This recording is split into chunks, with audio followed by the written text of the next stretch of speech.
on doit aussi bien sûr citer la position de qui? Du prophète alayhi salatu wassalam par rapport à qui?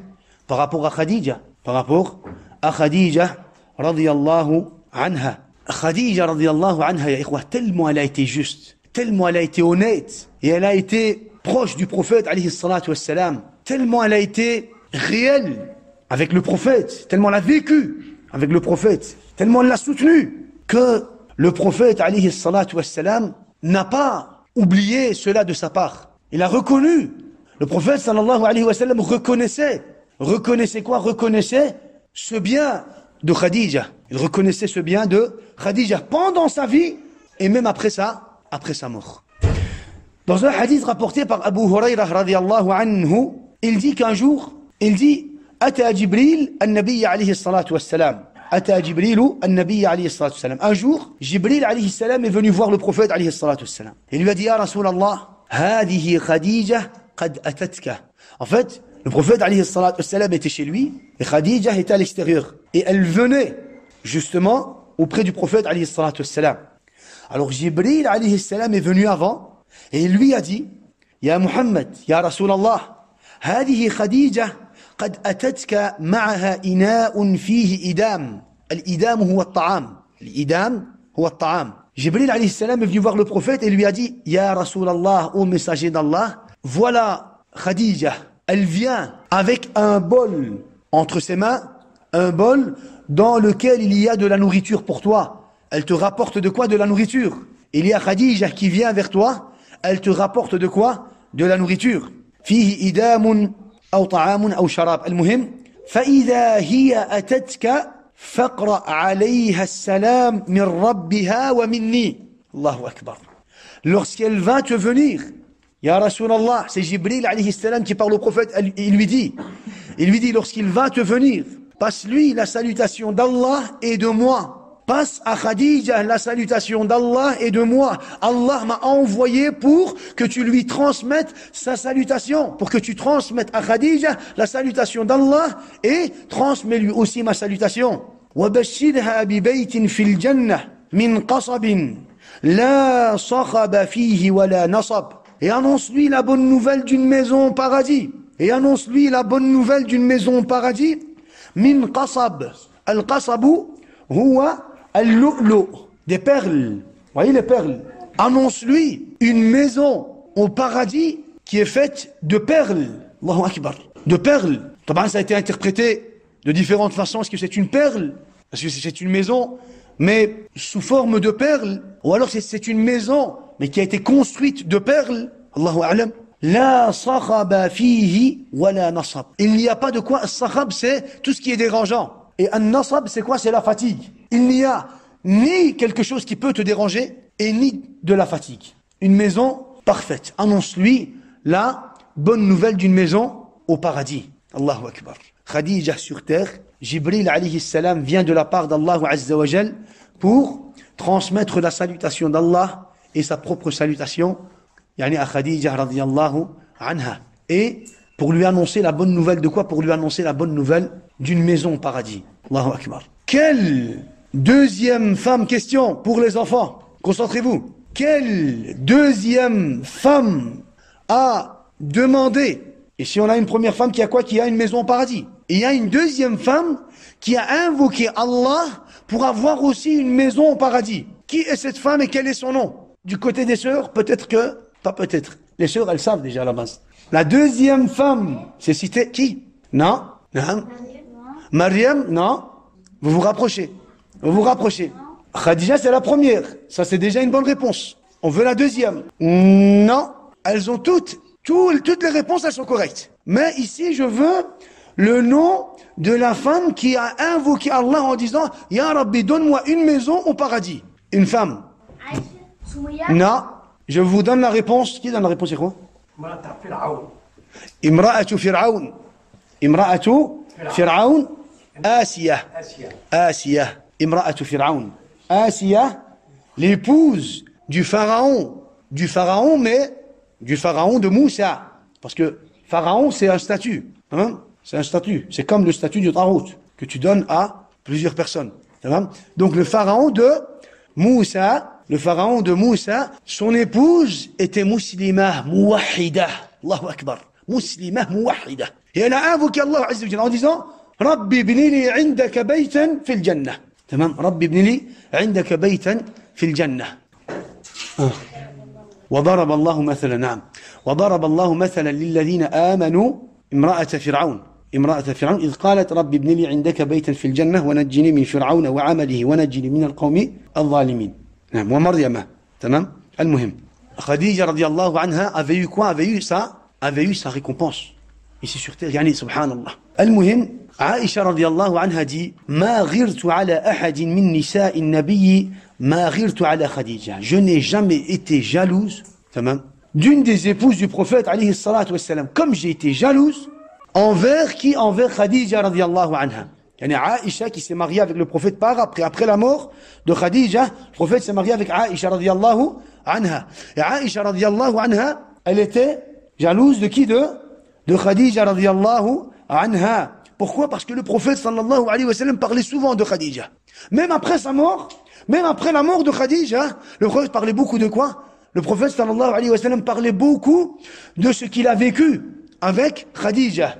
Et il parlait de Khadija, et il se rappelait de Khadija, et il citait ce qu'il avait vécu avec Khadija. À un tel point où des fois il sacrifiait une bête, et il faisait des morceaux et il disait distribuer ces morceaux aux copines de Khadija, radiyallahu anha. Alors, Aïcha radiyallahu anha dit, فَرُبَّمَا قُلْتُ لَهُ كَأَنَّهُ لَمْ يَكُنْ فِي الدُّنْيَا إِمْرَأَةٌ إِلَّا خَدِيجَةٌ. Et des fois, il m'arrivait de lui dire, et comme si sur terre, il n'y avait que Khadija comme femme. Elle dit au prophète, alayhi salatu wassalam, et comme s'il n'y avait que Khadija comme femme sur terre. Alors le prophète lui disait, là, innaha kanat wa kanat wa kanat wa kanat wa kana li minha walad. Elle était comme ça et comme ça et comme ça et comme ça. Et en plus de cela, c'est d'elle que j'ai eu des enfants. Tamam? Donc le prophète alayhi salatu wassalam avait eu ses enfants de qui? De Khadija radiyallahu anha. Une fois, subhanallah, regardez à quel point, regardez la justice de l'islam, regardez comment le prophète lui s'est comporté envers son épouse, subhanallah. Jamais il a oublié quoi? Jamais il a oublié, comment on dit? Il a toujours été reconnaissant envers son épouse. Un jour, subhanallah, il est chez lui et il y a la sœur de qui vient? De Khadija. Qui connaît le nom de la sœur de Khadija? Ça, c'est une question peut-être aussi pour les grands. Naam. Naam. Qui connaît le nom de la sœur de Khadija? Naam. Je réponds, Hala bintu Khuwaylid. Hala bintu Khuwaylid.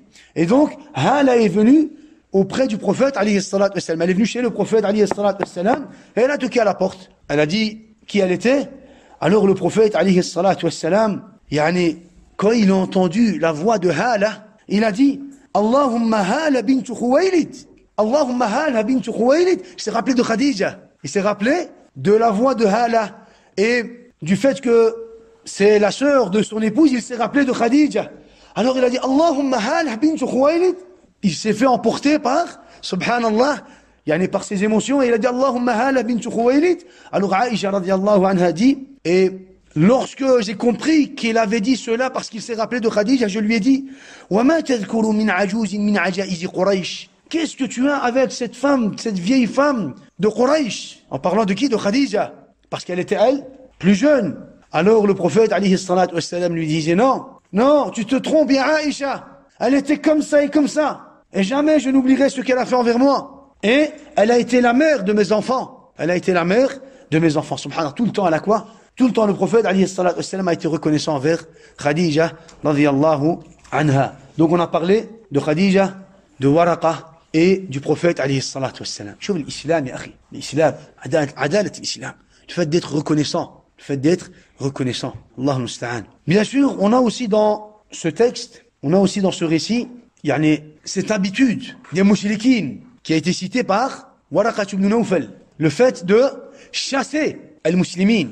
Le fait de vouloir faire du mal al-muslimin. Ceci est une habitude, une tradition chez les mouchriquines. Lorsque tu n'es pas comme eux, lorsque tu ne vis pas comme eux, lorsque tu ne crois pas comme eux, lorsque tu ne fais pas comme eux, lorsque tu ne manges pas de ce qu'ils mangent, lorsque tu n'honores pas ce qu'ils honorent, Lorsque tu ne te soumets pas à ceux qu'ils se soumettent, qu'est-ce qu'ils veulent? Ils veulent, d'une façon ou d'une autre, te faire du mal. Subhanallah. Et ceci est quelque chose de connu chez les mouchriquines et dans toutes les époques et dans toutes les communautés. Ils ont toujours agi de la même façon. Ils ont toujours agi de la même façon. Par exemple, le peuple de Lut, alayhi salam, lorsque Lut, alayhi salam, les a appelés au tawhid et à l'islam, qu'est-ce qu'ils ont dit? Akhrijou ala Lut min qaryatikum. Chassez-les. Subhanallah. Chassez-les. Pourquoi? Parce que Lut, alayhi salam, n'avait pas accepté de vivre comme ces mouchriquines, comme ces kafaras. Il avait accepté de vivre selon, il voulait vivre selon les commandements d'Allah Azza wa Jal. Comment a agi les mouchrikoun? Comment est-ce qu'ils ont réagi? Ils ont dit, Akhrijou ala Lut min qaryatikum. Chassez Lut et la famille de Lut de votre village. Regardez à propos du prophète Shu'aib alayhi salam. Lorsque Shu'aib les a appelés au tawhid et à l'islam, qu'est-ce qu'ils ont dit? La nukhrijannaka ya Shu'aib walladhina amanu ma'aka min qaryatina. On va te chasser, ya Shu'aib, toi et ceux qui ont cru à ton message. On va vous chasser de notre village. Ou la ta'udunna fi millatina. Ou alors vous revenez sur notre religion. Ou alors vous revenez sur notre religion. Deux choix, deux propositions. Imma vous revenez sur notre religion, la religion du shirk, ou alors on va vous chasser. Et Allah Azza wa Jal dit à propos de tous les prophètes, وَقَالَ الَّذِينَ كَفَرُوا لِرُسُلِهِمْ. Les mécréants ont dit à leurs prophètes, aux messagers, en général dans tous les peuples, qu'est-ce qu'ils ont dit? لَنُخْرِجَنَّكُمْ مِنْ أَرْضِنَا أَوْ لَتَعُودُنَّ فِي مِلَّتِنَا. On va vous chasser de notre village, ou alors vous revenez sur notre religion. فَأَوْحَى إِلَيْهِمْ رَبُّهُمْ لَنُهْلِكَنَّ الظَّالِمِينَ. Allah Azza wa Jalla a révélé à ce moment-là aux messagers, ne vous inquiétez pas, on va anéantir les injustes. Donc ils ont tous dit la même chose. On va vous chasser, on va vous sortir, on va vous effacer, on va vous renvoyer dans votre pays, ou alors vous revenez sur notre religion. Et c'est ainsi, subhanallah, qu'ils se sont comportés avec le prophète alayhi salatu wassalam. Vous savez qu'après, on va expliquer, taban, vous savez qu'après 13 ans de da'wah, qu'est-ce qu'ils ont voulu faire du prophète alayhi salatu wassalam? Ils ont voulu le tuer. Ils ont voulu le chasser d'abord. Voilà qu'ils se sont dit, si on le chasse, il va quand même aller rejoindre ses hommes. Donc on va le tuer. Ils ont voulu tuer le prophète alayhi salam. Et c'est comme ça que les mouchrikoun ont toujours fait. Dans l'histoire, quand tu regardes l'histoire depuis le prophète ou depuis les prophètes, alayhi salatu wassalam, jusqu'à nos jours, c'est comme ça que les mouchrikoun ont toujours agi. Imma, tu crois comme moi, tu deviens comme moi, ou alors je te chasse de quoi? De mon village et de ma région. Subhanallah. Al-Muhim. Donc on comprend que ceci, quand Waraqat ibn Nawfal a dit au prophète, ils vont te chasser, Waraqat ibn Nawfal, il savait ce principe. Il savait que les mouchriquins vont agir de cette façon. Ils vont agir de cette façon.